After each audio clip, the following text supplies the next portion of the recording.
If you are a regular viewer of this channel, then maybe you have aspirations to do well in life. But to do that, you will have to separate yourself from the crowd. After all, if you do what 99% of people do, then you will also get the same results that 99% of people get. But if you want to be in the top 1%, then you will have to do things a little differently. And there's one skill that I'm going to share with you, which is absolutely necessary to develop and master in order to achieve that. First, we need to go back to the year 1970, where a Stanford professor named Walter Mischel conducted one of the most famous psychological studies. Through this experiment, Mischel and his team discovered something which, according to me, is one of the most important factors required to achieve success in any domain of life. Whether it is related to health, money, work, or relationships. This one factor is what separates successful people from average people. The experiment went something like this. Researchers enrolled children between the ages of 4 and 5 and seated them individually in a private room. Then a marshmallow was placed in front of each child. The researcher told the child that she was going to leave the room for a short while but come back soon. Before leaving, she gave the child a choice. She said, "You can eat the marshmallow now, or if you don't eat it until I come back, then you will get another one." Then the researcher left the room and made the children wait for around 15 minutes. On the surface, it looked like a simple choice, one marshmallow now or two marshmallows later. But when you are a 5-year-old child, this is equivalent to torture. As soon as the researcher left the room, many children immediately ate the marshmallow. Some children managed to hold themselves back for a while, shift in their chairs, trying to control themselves, but eventually, after just a few minutes, they gave in to the temptation. However, a few selected children managed to wait for the entire 15 minutes, and when the researcher returned, they were able to enjoy 2 marshmallows. This experiment later became Marshmallow Test. But this was not the end of it. This interesting part came years later. As the children grew up, researchers followed up with them to see where they ended up in life. They tracked them for more than 40 years and the results were quite fascinating.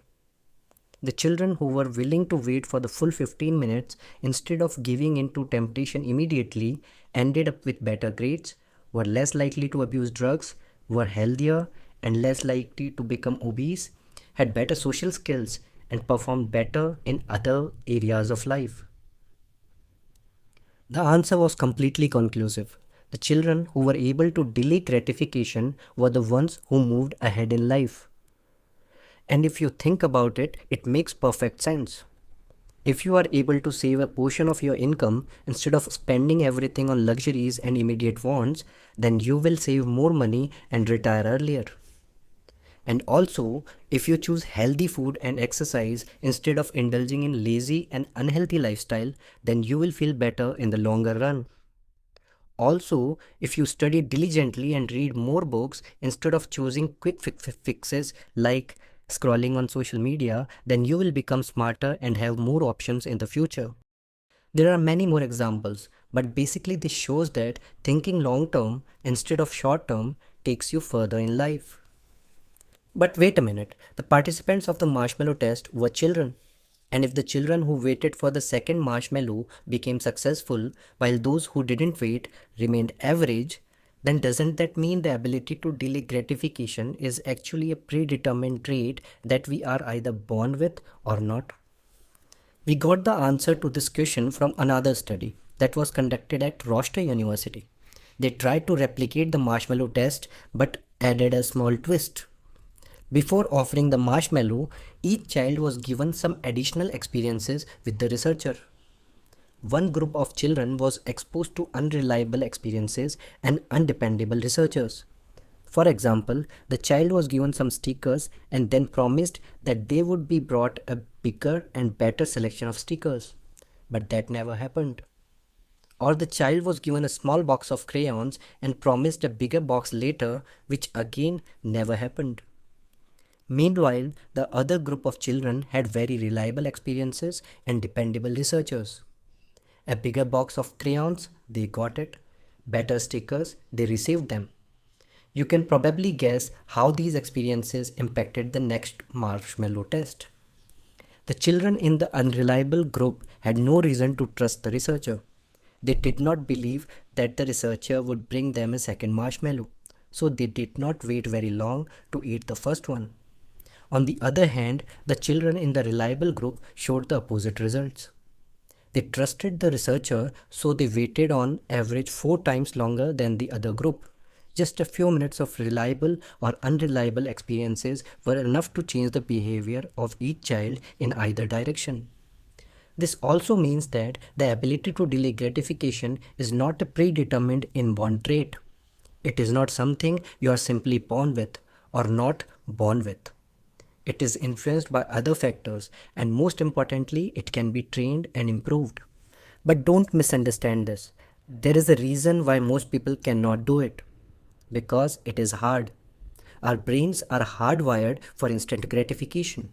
We want reward as quickly as possible. If we are given a choice, burgers, Instagram and YouTube, or salads, books and building a business, most people chooses the first option. Delayed gratification is not enjoyable in the moment.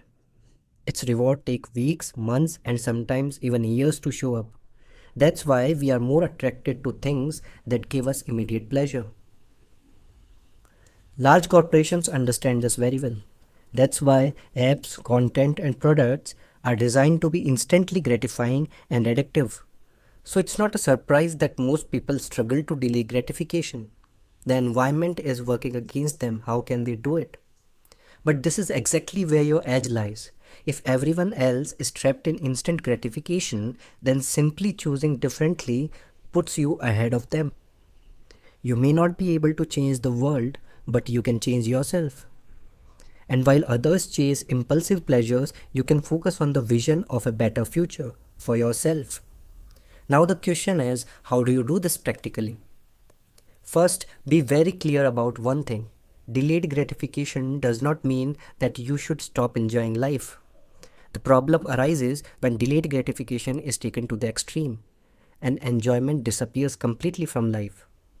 Your goal should be to keep your desires under control, and this is completely doable. For this, you only need two things: conditions and limits. For example, let's say a new Netflix series comes out and it's really good. You decide to watch it. But you don't binge watch the entire series. You set conditions. Finish the day's work first and only after 7 p.m. And you set limits as well. Only one episode per day, maximum 5 episodes per week. Conditions decide what must happen before enjoyment, and limits decide how much and how often. This small tweak makes all the difference. Enjoyment is no longer impulsive, it becomes a reward for patience, discipline, and hard work. This is called self-negotiation or simply self-parenting. Just like we tell a child, eat your vegetable first, then you get an ice cream. Here, you are the adult and you are also the child. You can create your own restrictions, you can adjust them. They don't need to be a drastic thing. They just need to prove to yourself that you can keep your own promises. This is how the skill of delaying gratification is built. But not everything is either delayed or instant gratification. Some activities fall into both categories, and these are the best activities. For example, playing basketball with friends. You enjoy yourself and you also get long-term health benefits. Obviously, not everyone likes basketball. Preferences differ from person to person. That's why you need to find your own activities that feel good in the moment and also provide long-term rewards. And if nothing fits both categories, you can pair instant gratification with delayed gratification. For example, watching TV only on the treadmill and drinking coffee only while doing productive work, and also listening to music only while cleaning. Your brain connects these activities together. Slowly, you begin to look forward to delayed gratification. Yes, discipline is still required because this is where most people fail. What should be a treat becomes the main activity. TV on, treadmill off. That's why limits are important. You may see some successful people who seem to be enjoying life all the time, but don't be fooled. They made sacrifices to reach that point. And remember, after success, instant gratification can become a dangerous trap. Today's indulgence can become tomorrow's downfall because results are always delayed. Skipping a workout today won't show anything tomorrow, and working out today also won't show much tomorrow. But over time, that one decision decides everything. So don't get discouraged if you don't see results yet. And don't become careless if things seem good right now. You're always either progressing or regressing. That's why what matters most is today's decision. Over time, these choices separate high performers from everyone else. So resist those cheap temptations, resist that one marshmallow and start today. Because if you make the right decision today, tomorrow you will be better than yesterday.